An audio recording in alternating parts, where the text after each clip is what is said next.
Bienvenido a la materia, creación, planes y programas de estudio.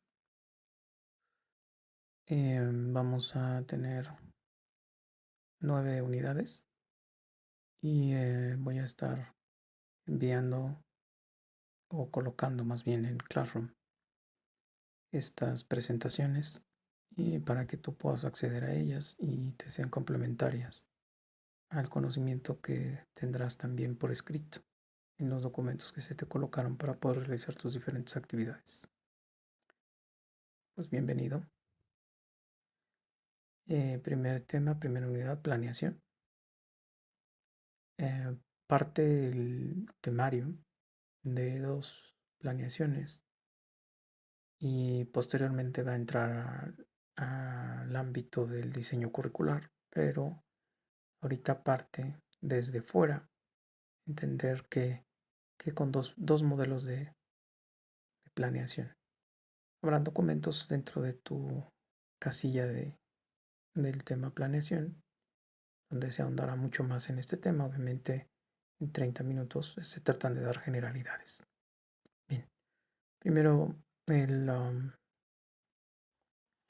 la, el concepto de planeación es un concepto em,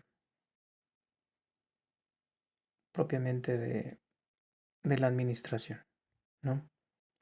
Pero a raíz de la modernidad, la educación se le involucró como un medio del desarrollo económico de los países. Por cuestiones históricas que no voy a detallar ahorita, la escuela dejó de ser un centro de formación para el conocimiento. El conocimiento que el ser humano había creado a partir del conocimiento bíblico, porque las universidades surgieron a partir del protestantismo, y entonces ellos querían saber cómo era el mundo que había creado Dios. Pero las escuelas prontamente cambiarían su perfil y entrarían en el ámbito empresarial, se volverían laicistas y obviamente aquí la escuela toma el papel de un centro de capacitación para el trabajo. Hoy se ha tratado de matizar este concepto, se ha tratado de decir de otras maneras para que no suene tan grotesco, pero la realidad es que hoy estudiamos para obtener un documento y ese documento lo utilizamos para poder ingresar en un centro de trabajo y que el centro de trabajo acepte que tenemos las habilidades, destrezas, actitudes y actitudes que decimos tener. Eso se llama meritocracia. Entonces, tú lo logras a través de los papeles, de los certificados, de los títulos, de los diplomas, de todo esto. Y es como tú puedes decir, sí, sí lo sé, sí soy, sí pertenezco. Y por lo tanto te puedes integrar a un centro de trabajo. Bien, la planeación es parte de ese sistema desde sus inicios con Taylor. Y propiamente planear requiere de algo que sería como entender, dosificar en el papel. Es decir, pensar lo que en el papel va a ser distribuido en los posibles de lo posible. ¿Qué estoy diciendo con lo posible de lo posible? Bueno, con los materiales, con los recursos humanos, con los recursos eh, económicos, con los recursos físicos, con la infraestructura, con los tiempos, incluso con los lugares, porque necesariamente el impacto geográfico, el lugar geográfico, el ambiente geográfico influye en las planeaciones, ¿no? En los diseños de las planeaciones, en los horarios y en las distribuciones de las actividades. Por ejemplo, en nuestro ámbito que es el educativo, pues las materias duras se deben de dar en las primeras horas, ¿no?, de la mañana.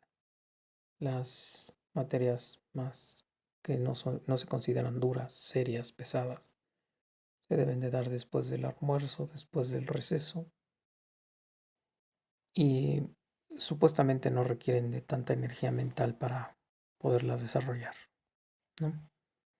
Entonces, eso influye también. Bien, la planeación entonces es esta capacidad de dosificar en el papel, es decir, colocar en un documento formal, llámalo carta descriptiva en el caso de la pedagogía, tiempos, movimientos, materiales, herramientas, procesos, procedimientos em, que tú vas a llevar a cabo para poder desarrollar una actividad de carácter pedagógico. Obviamente, como me tengo que apegar a planes y programas de estudio, bueno, estamos hablando de que el plan de estudios está pensando a nivel macro en todo un ciclo de formación educativa, que es desde el ingreso de un nivel medio superior a un egreso con un conocimiento completo de una carrera, donde tus habilidades, destrezas, aptitudes, actitudes y valores coincidan con el mercado laboral, vuelvo a repetir, coincidan con el mercado laboral y obviamente te permitan insertarte en tu comunidad, sin entrar en detalles de qué es comunidad hoy. Y eso es lo que tendríamos que estar pensando cuando hacemos planeación en términos de planes y programas de estudio. El plan de estudios también debe de contener en nivel micro las diferentes habilidades, destrezas, aptitudes y actitudes que van a ser desarrollando a lo largo eh, del ciclo. Y obviamente eso se va a observar en las materias, en los currícula. Entendemos que el plan de estudios es el currículo, entendemos que los programas son la currícula y entendemos que nuestra trayectoria de vida es el currículum. Entonces, en el plan de estudios tendremos los currícula. Los currícula son los programas de estudio y esos tendrán que ser la dosificación de lo que significará ser licenciado en, y eso estará graduado por semestres o cuatrimestres para poder llevar a cabo este conocimiento.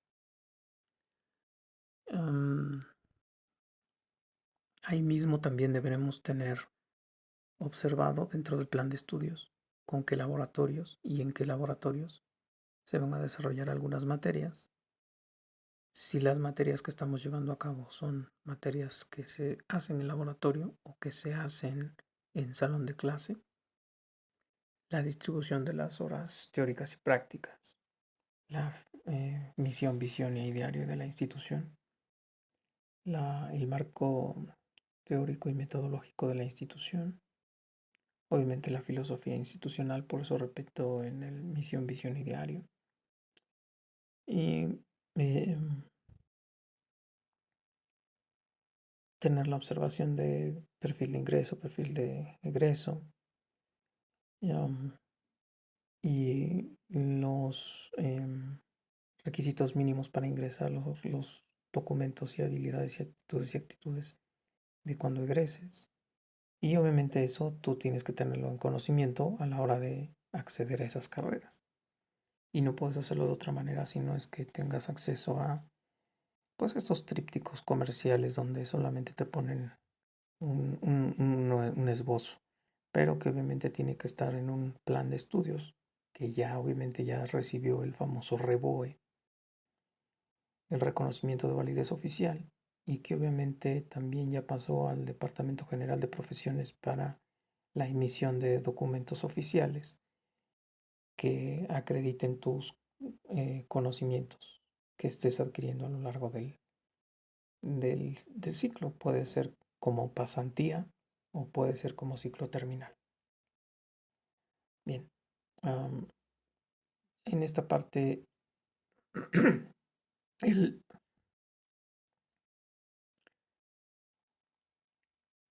el plan de estudios, perdón, el temario dice que hablemos de planeación estratégica y de planeación prospectiva.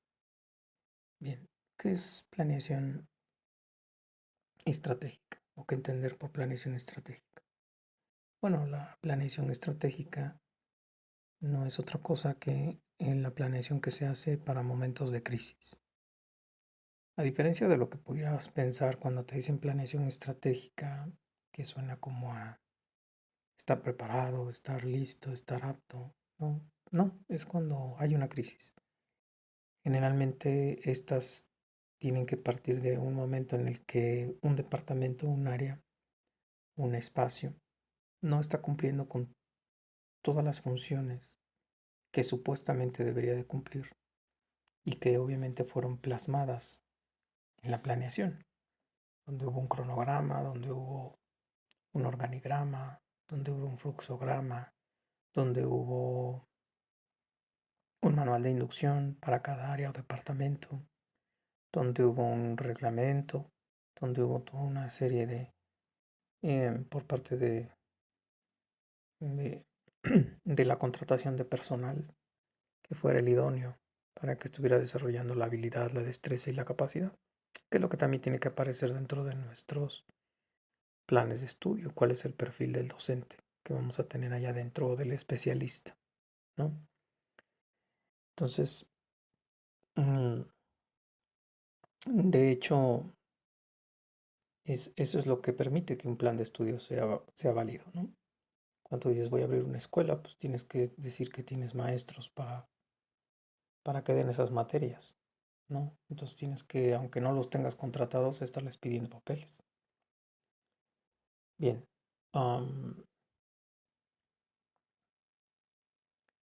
La planeación estratégica parte de una crisis. En la crisis obviamente es una ruptura, un hueco, un vacío. Hay un quiebre, un antes y un después. Y en medio una incertidumbre. Y obviamente implica que hay que detener el proceso de ese departamento, de esa área, de esa, de eso que está barriéndose, de eso que no está funcionando. Y tendremos que aplicar un FODA. Los FODA son un diagnóstico donde se hablan de nuestras fortalezas, debilidades, habilidades, de nuestras fortalezas, nuestras debilidades, nuestras amenazas y nuestras oportunidades. Y el alumno, perdón, y el empleado, los empleados, los jefes de departamento, todos los que estén involucrados en el área tendrán que someterse a esa FODA como departamento. Porque esa FODA les va a permitir saber qué es lo que está potencializado, qué es lo que no está potencializado, en qué hay errores, en qué hay fallos, en qué hay posibilidades de cambio y cuáles son los riesgos de no atacar esto, no arreglar esto. El, el FODA nos debe de llevar a un recompromiso, es decir, nos debe llevar de un reconocimiento de dónde estamos, quiénes estamos fallando o quién está fallando o qué se está haciendo mal para recomprometerse, para volver a pensar en volverlo a hacer bien. Se arma toda una planeación que debe estar siendo cumplida no en años o en ciclos, sino en semanas. Y se tiene que estar evaluando de forma continua, en semana. Tienes que estarla coachando, supervisando y observando, porque obviamente todo eso te trae pérdidas. Todos estos son tiempos muertos, son tiempos infructuosos, son tiempos improductivos es un área que colapsa la sinergia de la empresa. Entonces hay que tener observado esto, ¿no? Ah, eso significa que vas a someter a las personas pues a una concientización. Obviamente las vas a poner en un escrutinio. Obviamente las vas a someter a un mecanismo de evaluación. Obviamente vas a tomar decisiones en ese mecanismo de evaluación. Y en función de eso vas a crear la nueva planeación. Si no creaste una nueva planeación en función de esto, pues corres el riesgo de que solamente haces la llamada de atención y la gente sigue haciendo lo mismo, ¿no? Entonces, eso es a grandes rasgos la, la planeación estratégica. Obviamente hay que estarla midiendo, hay que crear indicadores e incluso pensar en que tal vez tienes que mover a alguna persona, ¿no? De algún área, tienes que mover a alguna persona de algún lugar, tienes que mover a una persona de algún proceso. Entonces eso también tienes que tomarlo en cuenta. Y por otra parte te habla de la planeación prospectiva y te habla de ver a futuro, de pensar a futuro, de ver cosas a futuro. Por eso te dice procesos. No sé por qué te dice procesos si toda la planeación tiene que ver procesos, porque para eso se escriben los apartados donde se toman acciones y decisiones y se crean mecanismos de evaluación. Pero bueno, así dice procesos.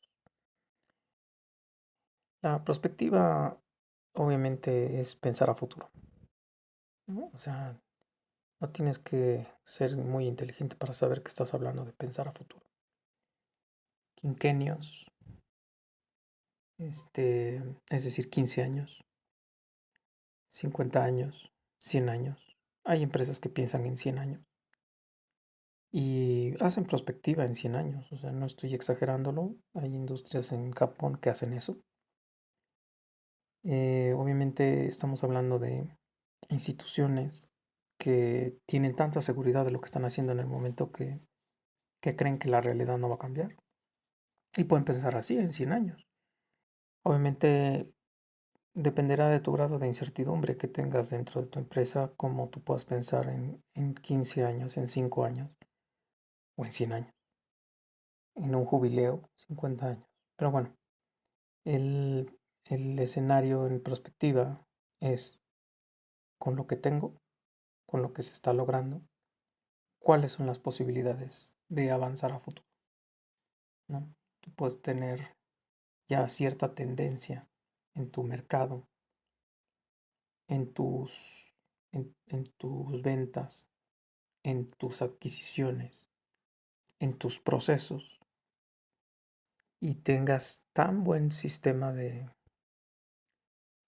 prospectiva, de prospección, de visión a largo plazo, que te permita pensar qué vas a hacer mañana y hasta dónde puede llegar tu empresa mañana, ¿no? Y obviamente, bueno, estamos pensando en escenarios positivos, porque también hay el escenario donde dices, si no cierro y saco todo el dinero ahorita, pues se fastidian las cosas, ¿no? Que eso es lo que pasó o está pasando ahora con los bitcoins, ¿no? Hay bitcoins que nada más son bitcoins de fantasía un tiempo, se sacan, se consumen rápido, suben rápido las acciones y los mismos que están manejando los bitcoins sacan enseguida los dineros porque saben que después ya nadie va a comprar y se va a caer el mercado. Entonces tienes que bajar otra vez, a deshacerte del activo, porque si no, entonces te vas a la quiebra. Esas serían como las cosas que tendrías que estar tomando en cuenta cuando trabajas bajo esta lógica. Y bueno, sería, creo que lo más importante. Tendríamos que pensar a futuro, tendríamos que pensar en lo que tenemos ahorita y tenemos que pensar en los escenarios probables en el futuro.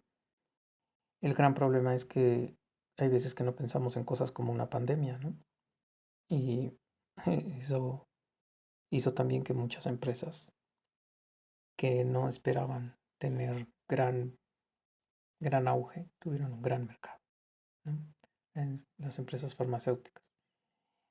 pero otras, en cambio, quebraron, ¿no? Sobre todo las pequeñas empresas, algunas pequeñas empresas educativas, algunas pequeñas empresas que requerían de las personas o de la asistencia o que no estaban adaptadas al, al no presencial, a la no presencia, quebraron o que requerían necesariamente de la interacción humana, quebraron, ¿no? Empresas de servicios educativos, empresas de transportación, empresas de turismo, quebraron porque no había quien los consumiera. Bien, eh, eso es lo que tienes que observar cuando haces planeación prospectiva.